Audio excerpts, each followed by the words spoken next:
Hi, I'm Dr Botox and you're listening to my podcast Diary of a Botox Bitch, coming to you live from downtown Beverly Hills. Super interesting stuff going on today in Los Angeles. So first of all... Are you ready for your host? Here she goes. Welcome to Diary of a Botox Bitch podcast. Oh man, I can't get enough of your voice. Keep on talking. A couple of months we had the WGA strike, the Writers Guild of America strike. Then... once that was in the mid-throes, we had the SAG-AFTRA strike as well on top of that. So there's picket lines for WGA, all summer long picket lines for SAG. It's been it's been a pretty awful summer. So a lot of people, comedy is my number one thing, but a lot of people then jumped into comedy because creative people, we need an outlet. It's like in the morning time, I don't want anyone to come near me in the mornings. I'm creative, I'm thinking, I'm pondering. Sometimes I'm sitting in a cafe writing. Sometimes I'm just contemplating life. I don't know, just creatives were weird. And the older I get, the more creative I am and the more my creativity and that side of the brain needs to be fed. So the whole joke here is all summer long, everyone was on the picket lines. A lot of my friends, it was tough. People were broke and it was a rough ride. But the joke is, since Dr Botox at the comedy scene in LA, I guess it's probably January this year that I really started going super hard here. So the joke is everyone was broke on the picket lines, but I would rock up and be like, put on your SPF, or, I'd be on shows with people and everyone was getting sheet masks or samples of hyaluronic and face rollers, and there isn't a comic or a security person or wonderful wait staff who doesn't have makeup sponge, a face roller from me, a sheet mask. Like literally everyone's like, yeah, Botox has got us. So today though was super fun because I had a commercial this morning which was great, and then last night, as you can probably tell from my social media, I was at the Laugh Factory. I turned around and suddenly I'm standing beside Dave Chappelle. I wasn't downstairs, I was in the green room up the top, which is kind of mostly comics only. Well, it is comics only, but so I turned around and Dave Chappelle was there. I was like, shut the front door. And then we were kind of out late, and then I had an early call time this morning and I was on set then this afternoon. I got a message while I was at the Laugh Factory, just someone asked me, could I jump on and play the role of a mom on a game show kind of sketch thing. I can't say much more about it, but it was so interesting to be back on set. And for me, it was a really good run out today because things have been shut down for 6 months. And I got to tell you, it was a much bigger set than I thought it was going to be. And it was a big American set, big crew, super set up, like huge sound stage. It was badass. And I got to say it, and I said before, it was like RT, which is like the network at home, but it was like 10 times the size. It was huge, super well looked after, super just fab. And it was a good run out for me because this morning I had a commercial to do. So here's the thing. I can put lines into my head and I can be off book, and I can be off book quite quickly, but not for two different things. So this was an interesting thing. This is just for other actors out there. This was an interesting thing. And obviously my stand-up set, whether I'm doing 5 minutes or 20 minutes or whatever, you don't just make it up as you go along. It's pretty much a similar subject throughout. Does that make sense? So you'll have your punchlines and your premise, and it's not like you get up there and you're just making it up. It's almost like a monologue in some ways, but you've got to make it sound like it's coming for the first time. But that's, so, I'm used to learning stuff. And the first time you run a set as well, it's probably the most exciting because obviously the stakes are higher because you don't necessarily know it or whatever. And you're not going to run it on a big stage the first time. It might just be an open mic, or you've done it on an open mic and then you're running it on maybe a B club stage, in the Valley, or something like that. There's a club in Burbank, so it's not like the big clubs. It's not like the Comedy Store or the Laugh Factory or the Improv. And then there's other clubs in the Valley as well, like the Comedy Chateau is it's really up there with the best of the best. So anyway, long story short, I was on set today. It was fabulous. It was great. But this morning I had to do a commercial, so I had to learn the lines for that. And I couldn't put the other lines in for the afternoon until I had done that. I know, weird. I have my brain is in compartments. And also as well, I don't talk about this a lot, but I'm really dyslexic. Now it doesn't really affect me on a day-to-day basis because whatever way I've trained my brain, obviously I have 3 degrees, 3 masters, I've worked around it. But when I'm tired or when I have to learn lines like that really, really quickly. So this morning was squared away. I didn't even get to stay for lunch in the first set because it was more West Hollywood, West LA. But we had to travel quite far, not far away, but it was a good, it's half an hour drive on a Sunday. If you get to 3 o'clock on a Monday, it's an hour and a half. So we had to get away really fast off this morning's set and then get on set, which was fine actually, because we got there in plenty of time. And also they were just breaking for lunch. So they were like, we're so sorry. I was like, oh, I don't care. I'm here. We're good. Don't panic at all. And we were all set by 8 o'clock, so it wasn't like a terribly long day for the second half. But it was just interesting, the fact that it was just interesting the way my brain works. I had to get this morning squared away. And then, because I had to learn the lines pretty quickly and fast, I found myself like, and I do this sometimes, I'll draw little pictures, or I know it sounds dumb, but again, it's just tricks of the trade for just today was a fast turnaround. There was a lot going on today. And then on the way home, one of my friends runs a show and I popped in just to give him a hug. And he was so sweet. He was like, do you want to jump up? And I was like, oh my God, I really do. But I also have an early call time tomorrow. And then I have a massive show on Friday. So this week is a busy week, and then it just eases up a little bit. And if I'd stayed tonight to jump up, I would have been 11, 12, 1 o'clock in the morning by the time I got home. So I came home instead, and a little chill out time, and I guess, just relaxed a bit. But here's the deal. I wanted to talk about that for a minute. It was just interesting to see how my brain works today under pressure, but also I just pivot and whatever. Here's the thing. If you're dyslexic, or, you've a little bit on the spectrum, or ADHD or anything, like, the blessings are so vast. This is going to be an unpopular thing to say, but I feel like people who are dyslexic, people who are on the spectrum, people who have ADHD, ADD, society makes it out to be a bad thing. I don't know how the fuck anything gets done without people who are dyslexic, ADD, ADHD on the spectrum, because we're all the superpowers, if that makes sense. Like, there's no great creative, there's no great person in the world who's done amazing things. Look, you have the people who are like dyslexic, ADD, ADHD, a little bit on the spectrum. All these people are the big creatives. Then you have the plod along pollies, who, by the way, have probably a much easier life. The 2 up, 2 down, the 2 cars, the 2-story, the 2 kids. It's all very plod along polly. And it's great. And as my grandmother always said, to have a simple life, or to be, just not to have big expectations. It's a much easier life, for sure, of course. But I have to say, if any of the kids are out there listening, or anyone's listening, and dyslexia, and I don't even hide it anymore. I get to the airport and I'm like, ugh, I can't even check it online myself. I'm dyslexic now. I probably could. But again, I'm like, you know what? I took the flack for this for years. So I'm just going to be like, help, I need help. I can't do this. And again, definitely from a creative point of view, if you're a little bit on the spectrum, a lot of my comic friends are ADHD, like completely and utterly. One of my friends was like, I think you're on the spectrum. I'm like, I fucking hope so. I would hope so a little bit. There's nothing wrong. This is the superpowers. And it's funny because kids in school are, it's just so weird. From someone who's had successful businesses and goes after everything she fucking wants, believe me, I couldn't have done any of this if I wasn't, like, I didn't read till I was 9. I couldn't read. Like, I literally couldn't read. And then one summer I discovered The Famous Five and The Secret Seven. Do you remember Enid Blyton? And I remember sitting and just reading all the books because suddenly I had something to read for. It was interesting to me. It was worth my while. So I taught myself to read. I was like 9 or 10. I couldn't read. Like, I literally couldn't read. And then in terms of the way my mind is organized, it's very compartmentalized in many ways, and then above all of that, it's very creative. And again, if I wasn't a little bit, I mean, I don't think I'm diagnosed on the spectrum officially, but I'm definitely like a little bit like, whatever. And again, walk in my glory. I wouldn't change my brain for the world.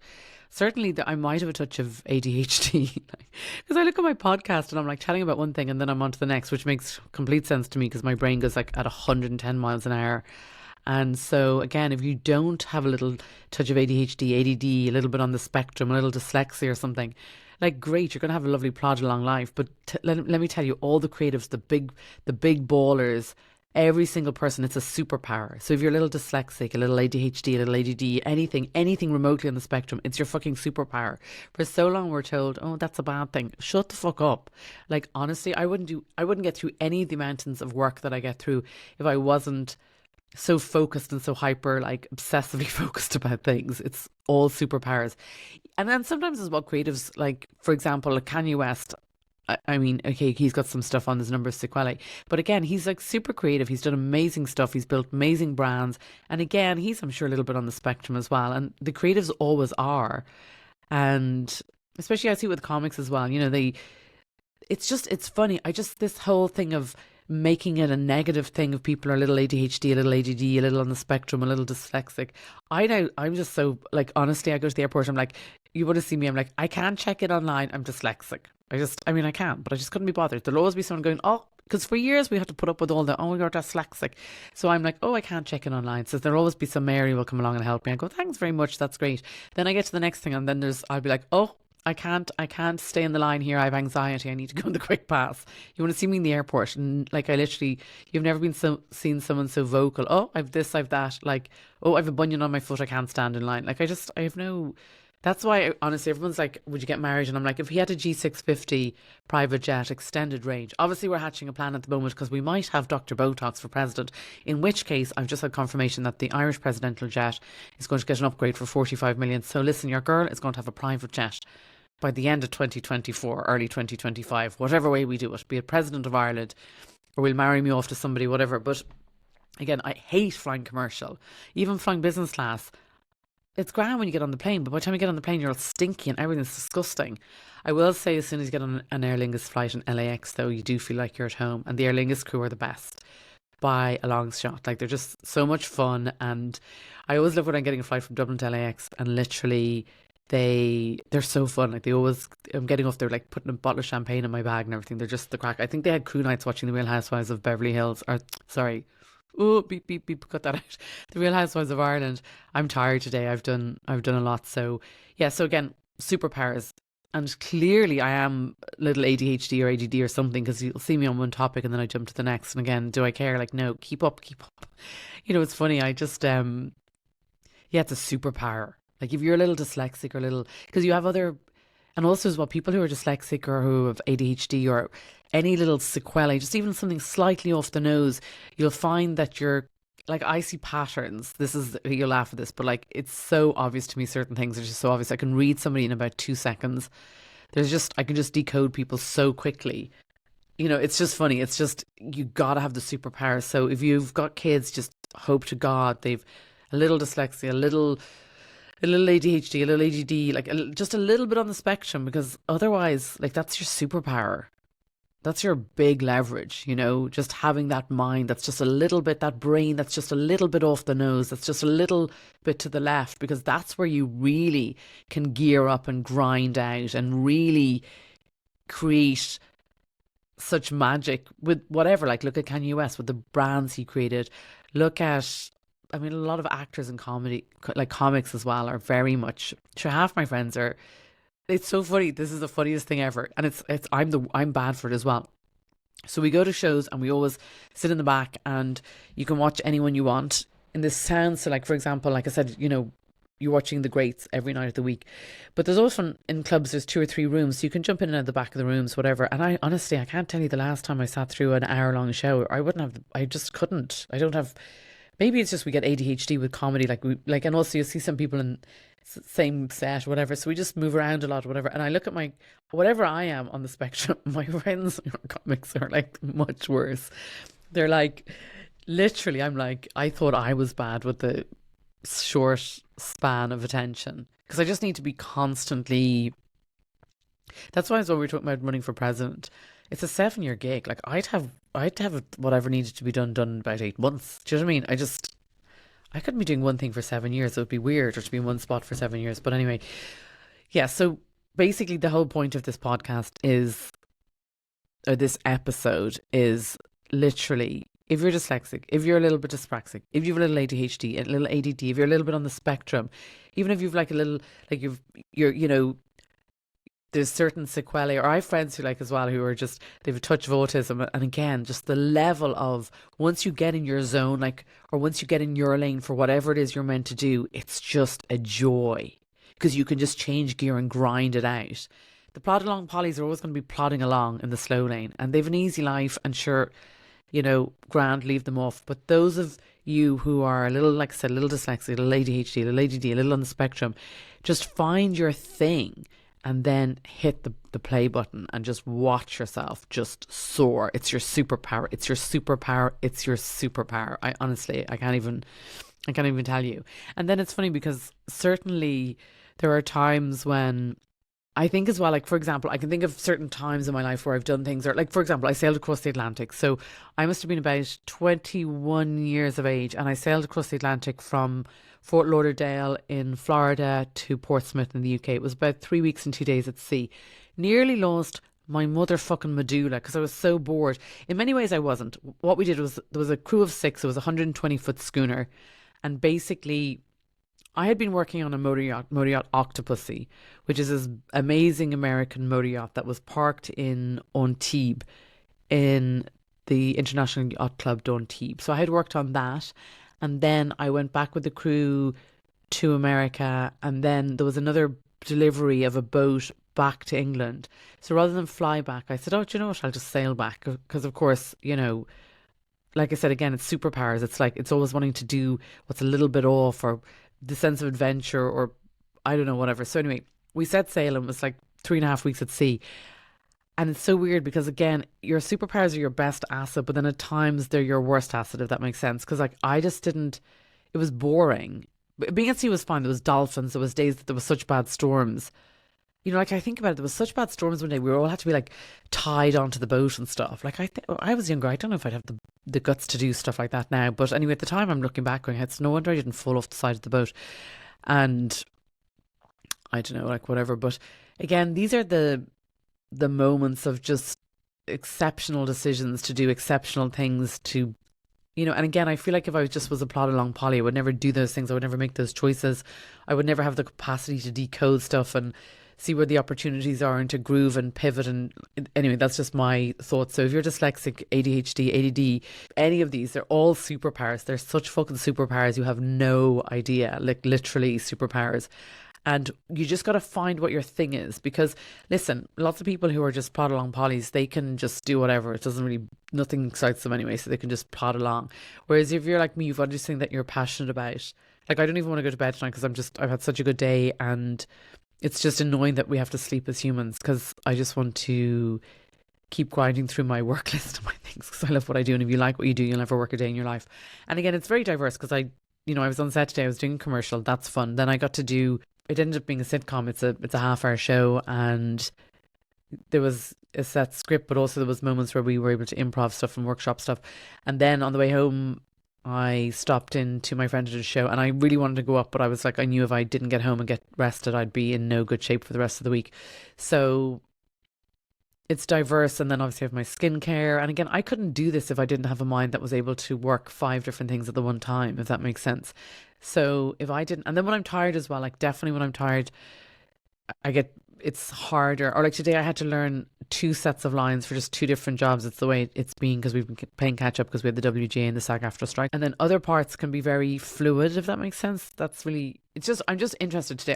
I'm just thinking and reflecting on the day and how I managed my day today, both in terms of timekeeping and organization and stuff. And then I'm blessed as well, because when I got to the second set, I hadn't eaten lunch because I had to get a hard out and get on the road we had to beat the traffic and stuff. And even though there was a driver and stuff, we still had to leave, and I probably should have grabbed snacks in the car, but I didn't, and that was kind of my bad. But then when I got to set, there was a delay in the afternoon shooting, and then we broke for lunch anyway, so it all worked out.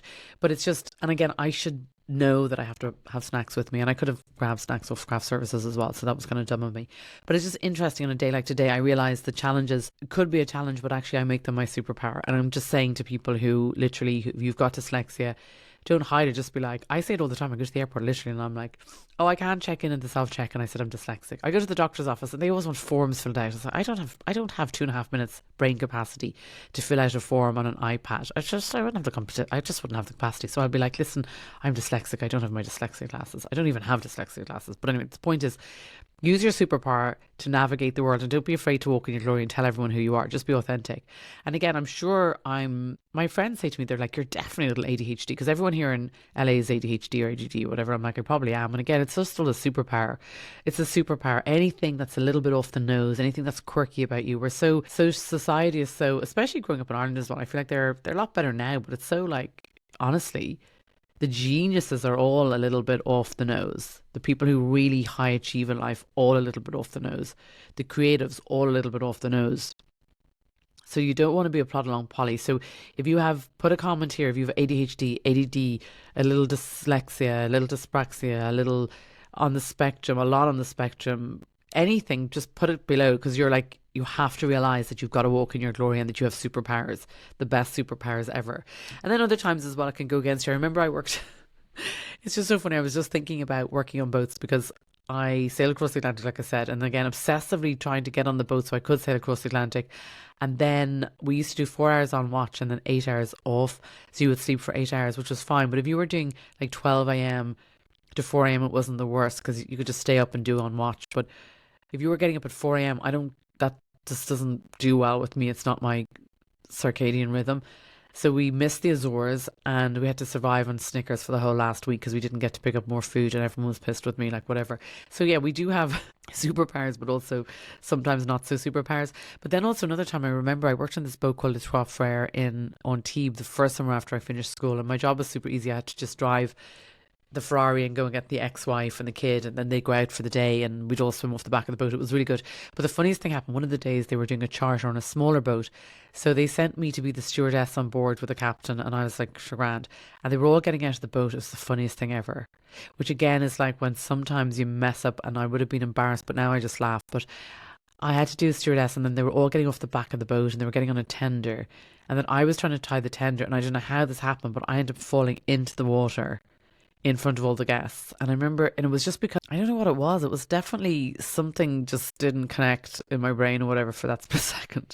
And I remember being mortified and I was saturated. Luckily I had to change of uniform, so it was fine. And I didn't know why at the time, but it kind of bothered me. I was like, oh my God. And now I would just be like, whatever. So maybe that's just something, as well as you get older, you get more comfortable in your skin. I don't know. Who knows?